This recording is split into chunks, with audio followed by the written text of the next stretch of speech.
Om Swastiastu. Perkenalkan, nama saya Kadek Dodi Kusuma Hermawan, nomor absen 15 dari kelas 12 MIPA 2. Pada kesempatan kali ini, saya akan menjelaskan tentang ancaman persatuan dan kesatuan NKRI akibat dari adanya paham radikalisme dan terorisme, terutama di daerah Papua. Kita tahu sendiri bahwa negara Indonesia merupakan negara yang beraneka ragam. Keanekaragaman tersebut meliputi adat, budaya, bahasa, dan lain sebagainya. Walaupun beraneka ragam, bangsa Indonesia masih bisa bersatu karena adanya Pancasila. Pancasila memiliki peran yang sangat penting bagi kehidupan bangsa Indonesia. Walaupun demikian, banyak oknum-oknum dan kelompok masyarakat yang ingin menghancurkan persatuan dan kesatuan Indonesia. Salah satu ancaman tersebut adalah adanya paham radikalisme dan terorisme yang muncul di wilayah-wilayah Indonesia. Salah satunya adalah di wilayah Papua.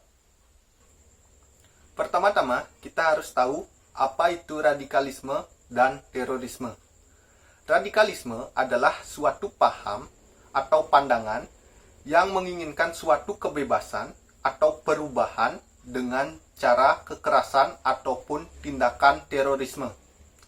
Sedangkan terorisme adalah suatu aksi kekerasan yang menimbulkan teror atau rasa takut kepada masyarakat luas atau bersifat massal yang dapat menyebabkan kerusakan-kerusakan pada fasilitas umum.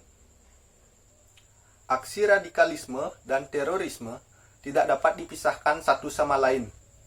Di Indonesia sendiri, aksi-aksi tersebut biasanya didasari atas keinginan untuk mengganti dasar negara, yaitu Pancasila ataupun Undang-Undang Dasar 1945, serta didasari atas keinginan untuk memisahkan diri dari wilayah Indonesia yang disebut dengan gerakan separatis. Salah satu gerakan separatis yang sedang hangat-hangatnya dibicarakan saat ini adalah gerakan separatis yang ada di Papua.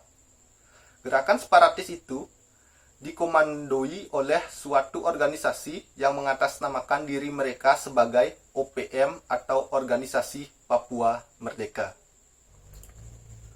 Organisasi ini adalah organisasi yang berbahaya. Mereka tidak segan-segan untuk membunuh orang biasa demi tujuan mereka tercapai. Tujuan dari OPM ini adalah memisahkan diri dari wilayah Indonesia dan mendirikan negara Papua yang bebas dan merdeka. Organisasi tersebut merupakan ancaman yang besar bagi NKRI karena dapat memecah belah persatuan dan kesatuan serta mengganggu keamanan rakyat, terutama masyarakat Papua. Melihat hal tersebut, pemerintah tidak tinggal diam. Pemerintah mengirim pasukan-pasukan tentara untuk membubarkan organisasi OPM tersebut. Namun, sampai saat ini, OPM tersebut tidak bisa dibubarkan ataupun dibasmi. OPM ini harus segera dibubarkan, supaya nantinya tidak menyebarkan paham-paham radikalisme dan juga terorisme kepada seluruh masyarakat Indonesia.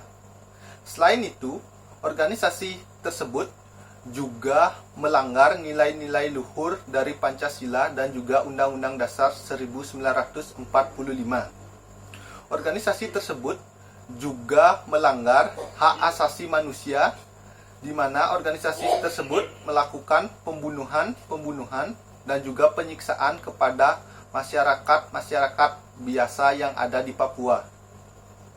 Menghadapi hal tersebut, pemerintah Indonesia mempunyai undang-undang yang kuat yang mengatur tentang pemberantasan tindak pidana terorisme, yaitu Undang-Undang Nomor 5 Tahun 2018 tentang pemberantasan tindak pidana terorisme dan juga Undang-Undang Nomor 9 Tahun 2013 tentang pencegahan dan pemberantasan tindak pidana dan pendanaan terorisme.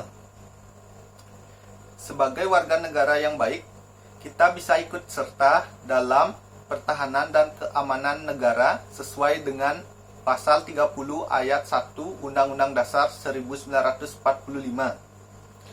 Hal yang lebih jelas juga dijelaskan dalam Pasal 30 Ayat 2 Undang-Undang Dasar 1945, yaitu usaha pertahanan dan keamanan negara dilaksanakan melalui sistem pertahanan dan keamanan rakyat semesta oleh Tentara Nasional Indonesia dan Kepolisian Republik Indonesia sebagai kekuatan utama dan rakyat sebagai kekuatan pendukung.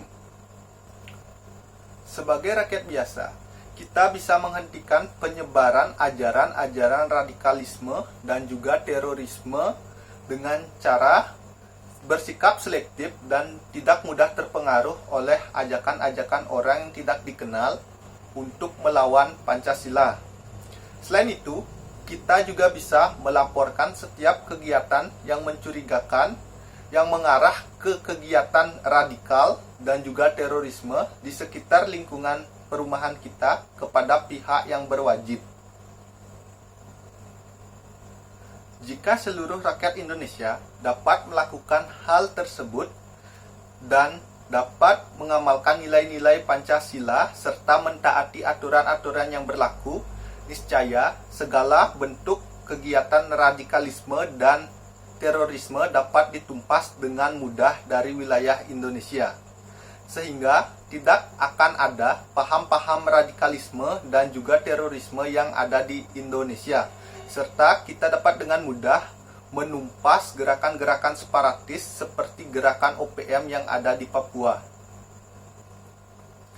Dengan demikian, adanya persatuan dan kesatuan, adanya Pancasila, adanya Undang-Undang Dasar 1945, jika kita dapat melakukan dan mengamalkan ketiga hal tersebut, kita dapat terhindar dari paham-paham radikalisme dan juga terorisme, sehingga tidak akan ada lagi gerakan-gerakan separatis yang dapat berkembang dengan mudah di Indonesia. Demikianlah penjelasan saya mengenai paham radikalisme dan terorisme yang ada di Indonesia. Semoga bisa bermanfaat dan menambah wawasan. Sebagai akhir kata, saya tutup dengan Parama Santi. Om Santi Santi Santi Om.